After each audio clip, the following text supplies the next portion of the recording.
La force d'intervention militaire de la Communauté économique des États de l'Afrique de l'Ouest, CEDEAO, est annoncée en Guinée-Bissau. Le bloc régional décide ainsi d'apporter un soutien militaire pour la stabilisation du pays, victime d'une tentative de coup d'État contre le président Umaro Sissoco Embalo le 1er février 2022.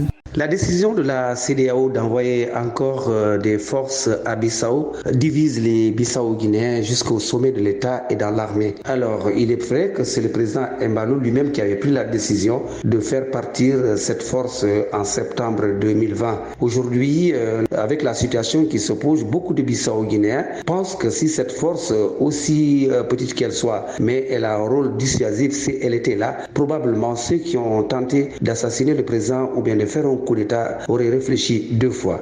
En 2019, lors de la campagne électorale en vue de la présidentielle bissau-guinéenne, le président Umaro Sissoco Embalo, alors candidat, était contre la présence des forces de la CEDEAO en Guinée-Bissau. Selon lui, il préférait 1000 fois avoir des militaires bissau-guinéens bien entraînés, bien formés pour sécuriser le pays. Le débat peut-être revient encore à la place publique. C'est vrai qu'aucune institution internationale, quelle que soit sa force, ne peut prévaloir sur la souveraineté d'un pays. Et aussi, aucun pays qui se respecte ne pourra en aucun cas confier sa souveraineté à un autre pays ou à une autre force étrangère. Mais de toute façon, la CEDEAO est une institution dans laquelle se trouve la Guinée-Bissau. C'est un maillon assez important dans cette organisation sous-régionale. La force militaire de la CEDEAO avait déjà été déployée en Guinée-Bissau en 2012 pour stabiliser la démocratie dans ce pays qui a connu 2 coups d'État militaires, une guerre civile et l'assassinat d'un président par l'armée.